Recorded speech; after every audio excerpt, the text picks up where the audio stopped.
लीजिए सुनिए मुंशी प्रेमचंद के लिखे कथा संग्रह मानसरोवर 7 की कहानी सुहाग की साड़ी। मेरी यानी समीर गोस्वामी की आवाज में। यह कहना भूल है कि दाम्पत्य सुख के लिए स्त्री पुरुष के स्वभाव में मेल होना आवश्यक है। श्रीमती गौरा और श्रीमान कुंवर रतन सिंह में कोई बात न मिलती थी। गौरा उदार थी, रतन सिंह कौड़ी कौड़ी को दांतों से पकड़ते थे। वो हंसमुख थी, रतन सिंह चिंताशील थे। वो कुल मर्यादा पर जान देती थी, रतन सिंह इसे आडंबर समझते थे। उनके सामाजिक व्यवहार और विचार में भी घोर अंतर था। यहां उदारता की बाजी रतन सिंह के हाथ थी। गौरा को सहभोज से आपत्ति थी, विधवा विवाह से घृणा और अछूतों के प्रश्न से विरोध। रतन सिंह इन सभी व्यवस्थाओं के अनुमोदक थे। राजनीतिक विषयों में ये विभिन्नता और भी जटिल थी। गौरा वर्तमान स्थिति को अमर अटल अपरिहार्य समझती थी, इसलिए वो नरम गरम कांग्रेस स्वराज होम रूल सभी से विरक्त थी। कहती, ये मुट्ठी भर पढ़े लिखे आदमी क्या बना लेंगे, चने कहीं भाड़ फोड़ सकते हैं। रतन सिंह पक्के आशावादी थे। राजनीतिक सभा की पहली पंक्तियों में बैठने वाले, कर्म क्षेत्र में सबसे पहले कदम उठाने वाले, स्वदेश व्रतधारी और बहिष्कार के पूरे अनुयायी। इतनी विषमताओं पर भी उनका दाम्पत्य जीवन सुखमय था। कभी कभी उनमें मतभेद अवश्य हो जाता था, पर वे समीर के झोंके थे जो स्थिर जल को हल्की हल्की लहरों से आभूषित कर देते थे। वे प्रचंड झोंके नहीं जिनसे सागर विप्लव क्षेत्र बन जाता है। थोड़ी सी सदिच्छा सारी विषमताओं और मतभेदों का प्रतिकार कर देती थी। विदेशी कपड़ों की होलियां जलाई जा रही थीं। स्वयंसेवकों के जत्थे भिखारियों की भांति द्वारों पर खड़े हो होकर विलायती कपड़ों की भिक्षा मांगते थे, और कदाचित ही कोई द्वार था जहां उन्हें निराश होना पड़ता हो। खद्दर और गाढ़े के दिन फिर गए थे। नयन सुख नयन दुख, मलमल मनमल और तंजेब तनबेद हो गए थे। रतन सिंह ने आकर गौरा से कहा, लाओ अब सब विदेशी कपड़े संदूक से निकाल दो, दे दूं। गौरा, अरे तो इसी घड़ी कोई साइत निकली जाती है, फिर कभी दे देना। रतन, वाह, लोग द्वार पर खड़े कोलाहल मचा रहे हैं और तुम कहती हो फिर कभी दे देना। गौरा, तो ये कुंजी लो, निकाल कर दे दो। मगर ये सब है लड़कों का खेल। घर फूकने से स्वराज्य न कभी मिला है और न मिलेगा। रतन, मैंने कल ही तो इस विषय पर तुमसे घंटों सिरपच्ची की थी और उस समय तुम मुझसे सहमत हो गई थी। आज तुम फिर वही शंकाएं करने लगी। गौरा, मैं तुम्हारे अप्रसन्न हो जाने के डर से चुप हो गई थी। रतन, अच्छा शंकाएं फिर कर लेना, इस समय जो करना है वो करो। गौरा, लेकिन मेरे कपड़े तो ना लोगे ना। रतन, सब देने पड़ेंगे। विलायत का एक सूत भी घर में रखना मेरे प्रण को भंग कर देगा। इतने में राम टहल साइस ने बाहर से पुकारा, सरकार, लोग जल्दी मचा रहे हैं, कहते हैं अभी कई मोहल्लों का चक्कर लगाना है। कोई गाढ़े का टुकड़ा हो तो मुझे भी मिल जाए। मैंने भी अपने कपड़े दे दिए। केसर मेहरी कपड़ों की गठरी लेकर बाहर जाती हुई दिखाई दी। रतन सिंह ने पूछा, क्या तुम भी अपने कपड़े देने जाती हो? केसर ने लजाते हुए कहा, हां सरकार, जब देश छोड़ रहा है तो मैं कैसे पहनूं। रतन सिंह ने गौरा की ओर आदेशपूर्ण नेत्रों से देखा। अब वो विलंब न कर सकी। लज्जा से सिर झुकाए संदूक खोलकर कपड़े निकालने लगी। एक संदूक खाली हो गया तो उसने दूसरा संदूक खोला। सबसे ऊपर एक सुंदर रेशमी सूट रखा हुआ था जो कुंवर साहब ने किसी अंग्रेजी कारखाने में सिलाया था। गौरा ने पूछा, क्या ये सूट भी निकाल दूं? रतन, हाँ हाँ, इसे किस दिन के लिए रखोगी? गौरा, यदि मैं ये जानती कि इतनी जल्दी हवा बदलेगी तो कभी ये सूट न बनवाने देती। सारे रुपए खून हो गए। रतन सिंह ने कुछ उत्तर न दिया। तब गौरा ने अपना संदूक खोला और जलन के मारे स्वदेशी विदेशी सभी कपड़े निकाल निकाल कर फेंकने लगी। वो आवेश प्रवाह में आ गई। उनमें कितनी ही बहुमूल्य फैंसी जैकेट और साड़ियां थी जिन्हें किसी समय पहनकर वो फूली न समाती थी। बाज बाज साड़ियों के लिए तो उसे रतन सिंह से बार बार तकाजे करने पड़े थे, पर इस समय तो सबकी सब आंखों में खटक रही थीं। रतन सिंह उसके भावों को ताड़ रहे थे। स्वदेशी कपड़ों का निकाला जाना उन्हें अखर रहा था, पर इस समय चुप रहने ही में कुशल समझते थे। तिस पर भी दो एक बार वाद विवाद की नौबत आ ही गई। एक बनारसी साड़ी के लिए तो वो झगड़ बैठे। उसे गौरा के हाथों से छीन लेना चाहा, पर गौरा ने एक न मानी, निकाल ही फेंका। सहसा संदूक में से एक केसरिया रंग की तंजेब की साड़ी निकल आई, जिस पर पक्के आंचल और पल्ले टके हुए थे। गौरा ने उसे जल्दी से लेकर अपनी गोद में छिपा लिया। रतन सिंह ने पूछा, कैसी साड़ी है? गौरा, कुछ नहीं, तंजेब की साड़ी है, आंचल पक्का है। रतन, तंजेब की है तब तो जरूर ही विलायती होगी, उसे अलग क्यों रख लिया? क्या वो बनारसी साड़ियों से अच्छी है? गौरा, अच्छी तो नहीं है, पर मैं इसे न दूंगी। रतन, वाह, इस विलायती चीज को मैं न रखने दूंगा, लाओ इधर। गौरा, नहीं, मेरी खातिर से इसे रहने दो। रतन, तुमने मेरी खातिर से एक भी चीज न रखी, मैं क्यों तुम्हारी खातिर करूं? गौरा, पैरों पड़ती हूं, जिद न करो। रतन, स्वदेशी साड़ियों में से जो चाहो रख लो, लेकिन इस विलायती चीज को मैं न रखने दूंगा। इसी कपड़े की बदौलत हम गुलाम बने, ये गुलामी का दाग मैं अब नहीं सह सकता, लाओ इधर। गौरा, मैं इसे न दूंगी, एक बार नहीं 1000 बार कहती हूं कि न दूंगी। रतन, मैं इसे लेकर छोड़ूंगा, इस गुलामी के पटके को, इस दासत्व के बंधन को किसी तरह न रखूंगा। गौरा, नाहक जिद करते हो। रतन, आखिर तुमको इससे क्यों इतना प्रेम है? गौरा, तुम तो बाल की खाल निकालने लगते हो, इतने कपड़े थोड़े हैं, एक साड़ी रखी ली तो क्या? रतन, तुमने अभी तक इन होलियों का आशय ही नहीं समझा। गौरा, खूब समझती हूं, सब ढोंग है, 4 दिन में जोश ठंडा पड़ जाएगा। रतन, तुम केवल इतना बतला दो कि ये साड़ी तुम्हें क्यों इतनी प्यारी है, तो शायद मैं मान जाऊं। गौरा, ये मेरी सुहाग की साड़ी है। रतन, जरा देर सोचकर, तब तो मैं इसे कभी न रखूंगा, मैं विदेशी वस्त्र को ये शुभ स्थान नहीं दे सकता। इस पवित्र संस्कार का ये अपवित्र स्मृति चिन्ह घर में नहीं रख सकता। मैं इसे सबसे पहले होली की भेंट करूंगा। लोग कितने हतबुद्धि हो गए थे कि ऐसे शुभ कार्यों में भी विदेशी वस्तुओं का व्यवहार करने में संकोच न करते थे। मैं इसे अवश्य होली में दूंगा। गौरा, कैसा असगुन मुंह से निकालते हो? रतन, ऐसी सुहाग की साड़ी घर में रखना ही अशकुन, अमंगल, अनिष्ट और अनर्थ है। गौरा, यूं चाहे जबरदस्ती छीन ले जाओ, पर खुशी से न दूंगी। रतन, तो फिर मैं जबरदस्ती ही करूंगा, मजबूरी है। ये कहकर वो लपके कि गौरा के हाथों से साड़ी छीन लूं। गौरा ने उसे मजबूती से पकड़ लिया और रतन की ओर कातर नेत्रों से देखकर कहा, तुम्हें मेरे सिर की कसम।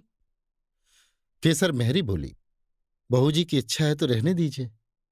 रतन सिंह के बढ़े हुए हाथ रुक गए, मुख मलिन हो गया, उदास होकर बोले, मुझे अपना व्रत तोड़ना पड़ेगा, प्रतिज्ञा पत्र पर झूठे हस्ताक्षर करने पड़ेंगे। खैर, यही सही।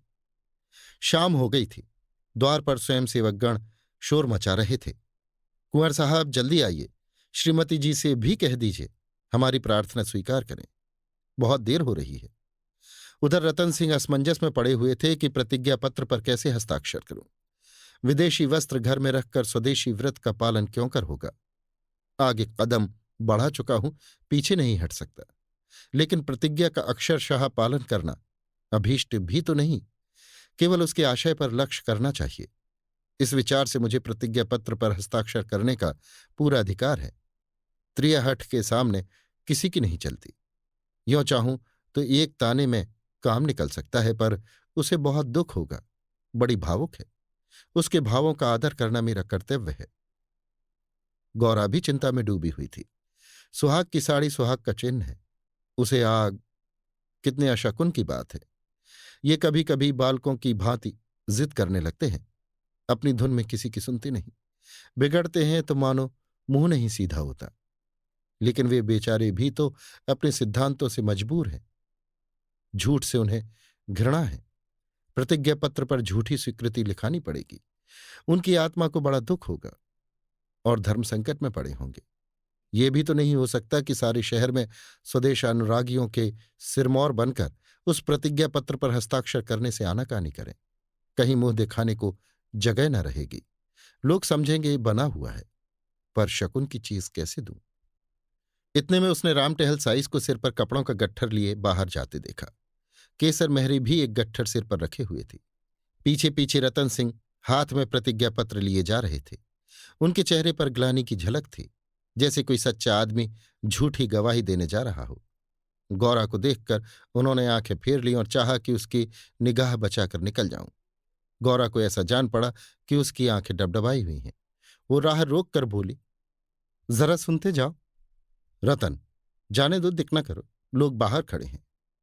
उन्होंने चाहा कि पत्र को छिपा लूं, पर गौरा ने उनके हाथ से छीन लिया। उसे गौर से पढ़ा और एक क्षण चिंतामग्न रहने के बाद बोली, वो साड़ी भी लेते जाओ। रतन, रहने दो, अब तो मैंने झूठ लिख ही दिया। गौरा, मैं क्या जानती थी कि तुम ऐसी कड़ी प्रतिज्ञा कर रहे हो। रतन, ये तो मैं तुमसे पहले कह चुका था। गौरा, मेरी भूल थी, क्षमा कर दो और इसे लेते जाओ। रतन, जब तुम इसे देना असगुन समझती हो तो रहने दो। तुम्हारी खातिर थोड़ी सी झूठ बोलने में मुझे कोई आपत्ति नहीं है। गौरा, नहीं, लेते जाओ। अमंगल के भय से तुम्हारी आत्मा का हनन नहीं करना चाहती। ये कहकर उसने अपनी सुहाग की साड़ी उठाकर पति के हाथों में रख दी। रतन ने देखा, गौरा के चेहरे पर एक रंग आता है, एक रंग जाता है, जैसे कोई रोगी अंतरस्थ विषम वेदना को दबाने की चेष्टा कर रहा हो। उन्हें अपनी अहृदयता पर लज्जा आई। हा, केवल अपने सिद्धांत की रक्षा के लिए, अपनी आत्मा के सम्मान के लिए मैं इस देवी के भावों का वध कर रहा हूं। ये अत्याचार है। साड़ी गौरा को देकर बोले, तुम इसे रख लो, मैं प्रतिज्ञा पत्र को फाड़ी डालता हूं। गौरा ने दृढ़ता से कहा, तुम न ले जाओगे तो मैं खुद जाकर दे आऊंगी। रतन सिंह विवश हो गए, साड़ी ली और बाहर चले आए। उसी दिन से गौरा के हृदय पर एक बोझ सा रहने लगा। वो दिल बहलाने के लिए नाना उपाय करती, जलसों में भाग लेती, सैर करने जाती, मनोरंजक पुस्तकें पढ़ती, यहां तक कि कई बार नियम के विरुद्ध थिएटरों में भी गई। किसी प्रकार अमंगल कल्पना को शांत करना चाहती थी, पर यह आशंका एक मेघमंडल की भांति उसके हृदय पर छाई रहती थी। जब पूरा एक महीना गुजर गया और उसकी मानसिक वेदना दिनों दिन बढ़ती ही गई, तो कुंवर साहब ने उसे कुछ दिनों के लिए अपने इलाके पर ले जाने का निश्चय किया। उनका मन उन्हें उनके आदर्श प्रेम पर नित्य तिरस्कार किया करता था। वो अक्सर देहातों में प्रचार का काम करने जाया करते थे, पर अब अपने गांव से बाहर न जाते, या जाते तो संध्या तक जरूर लौट आते। उनकी एक दिन की देर, उनका साधारण सिरदर्द और जुकाम उसे अव्यवस्थित कर देते थे। वो बहुधा बुरे स्वप्न देखा करती। किसी अनिष्ट के काल्पनिक अस्तित्व की छाया उसे अपने चारों ओर मंडराती हुई प्रतीत होती थी। वो तो देहात में पड़ी हुई आशंकाओं की कठपुतली बनी हुई थी। इधर उसके सुहाग की साड़ी स्वदेशी प्रेम की वेदी पर भस्म होकर रिद्धि प्रदायिनी भभूत बनी हुई थी। दूसरे महीने के अंत में रतन सिंह उसे लेकर लौट आए। गौरा को वापस आए 3-4 दिन हो चुके थे, पर असबाब के संभालने और नियत स्थान पर रखने में वो इतनी व्यस्त रही कि घर से बाहर न निकल सकी। कारण ये था कि केसर मेहरी उसके जाने के दूसरे ही दिन काम छोड़कर चली गई थी और अभी उतनी चतुर दूसरी मेहरी मिली न थी। कुंवर साहब का साइस राम टहल भी छोड़ गया था। बेचारे कोचवान को साइस का भी काम करना पड़ता था। संध्या का समय था। गौरा बरामदे में बैठी आकाश की ओर एकटक होकर ताक रही थी। चिंताग्रस्त प्राणियों का एकमात्र यही अवलंब है। सहसा रतन सिंह ने आकर कहा, चलो आज तुम्हें स्वदेशी बाजार की सैर करा लावे। ये मेरा ही प्रस्ताव था, पर 4 दिन यहां आए हो गए, इधर जाने का अवकाश ही न मिला। गौरा, मेरा तो जाने को जी नहीं चाहता, यहीं बैठकर कुछ बातें करो। रतन, नहीं, चलो देख आवे, 1 घंटे में लौट आवेंगे। अंत में गौरा राजी हो गई। इधर महीनों से वो बाहर न निकली थी। आज उसे चारों ओर एक विचित्र शोभा दिखाई दी। बाजार कभी इतनी रौनक पर न था। वो स्वदेशी बाजार में पहुंची तो जुलाहों और कोरियों को अपनी अपनी दुकानें सजाए बैठे देखा।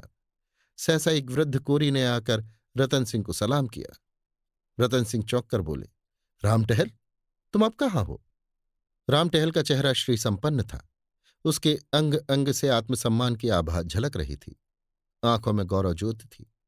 रतन सिंह को कभी अनुमान न हुआ था कि अस्तबल साफ करने वाला बुढ़ा राम टहल इतना सौम्य, इतना भद्र पुरुष है। वो बोला, सरकार, अब तो अपना कारोबार करता हूं। जब से आपकी गुलामी छोड़ी तब से अपने काम में लग गया। आप लोगों की निगाह हम गरीबों पर हो गई कि हमारा भी गुजर हो रहा है, नहीं तो आप जानते ही हैं कि किस हालत में पड़ा हुआ था। जात का कोरी हूं, पर पापी पेट के लिए चमार बन गया था। रतन, तो भाई अब मुंह मीठा कराओ। ये बाजार लगाने की मेरी ही सलाह थी। बिक्री तो अच्छी होती है। राम टहल: हाँ सरकार, आजकल खूब बिक्री हो रही है। माल हाथों हाथ उड़ जाता है। यहां बैठते हुए 1 महीना हो गया, पर आपकी कृपा से लोगों के 4 पैसे थे, वे बेबाक हो गए। भगवान की दया से रूखा सूखा भोजन भी दोनों समय मिल जाता है, और क्या चाहिए।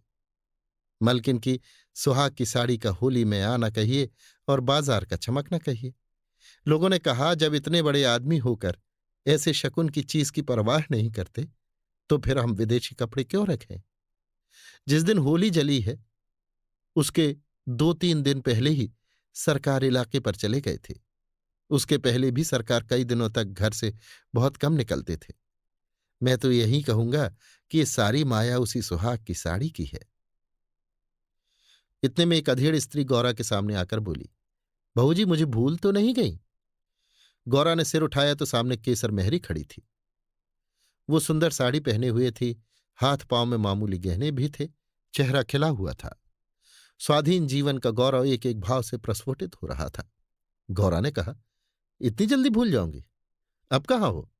हमें लौटने भी न दिया, बीच ही में उड़ भागी। केसर: क्या करूं सरकार, अपना काम चलते देखकर सब्र न हो सका। जब तक रोजगार न चलता था, तब तक लाचारी थी। पेट के लिए सेवा टहल, कर्म कुकर्म सभी करना पड़ता था। अब आप लोगों की दया से हमारे भी दिन लौटे हैं। अब दूसरा काम नहीं किया जाता। अगर बाजार का यही रंग रहा, तो अपनी कमाई खाए न चुकेगी। ये सब आपकी साड़ी की महिमा है। उसकी बदौलत हम गरीबों के कितने ही घर बस गए। 1 महीना पहले इन दुकान वालों में से किसी को रोटियों का ठिकाना न था। कोई साइसी करता था, कोई तासे बजाता था, यहां तक कि कई आदमी मेहतर का काम करते थे। कितने ही भीख मांगते थे। अब सब अपने धंधे में लग गए हैं। सच पूछो तो तुम्हारी सुहाग की साड़ी ने हमें सुहागिन बना दिया। नहीं तो हम सुहागिन होते हुए भी विधवाएं थीं। सच कहती हूं, सैकड़ों जबानों से नित्य यही दुआ निकलती है कि आपका सुहाग अमर हो, जिसने हमारी राण जात को सुहाग दान दिया। रतन सिंह एक दुकान पर बैठकर कुछ कपड़े देखने लगे। गौरा का भावुक हृदय आनंद से पुलकित हो रहा था। उसकी सारी अमंगल कामनाएं स्वप्नवत विच्छिन्न होती जाती थीं। आंखें सजल हो गई थीं और सुहाग की देवी अश्रु संचित नेत्रों के सामने खड़ी आंचल फैलाकर उसे आशीर्वाद दे रही थी। उसने रतन सिंह को भक्तिपूर्ण आंखों से देखकर कहा, मेरे लिए भी एक साड़ी ले लो। जब गौरा यहां से चली तो सड़क की बिजलियां जल चुकी थीं। सड़कों पर खूब प्रकाश था।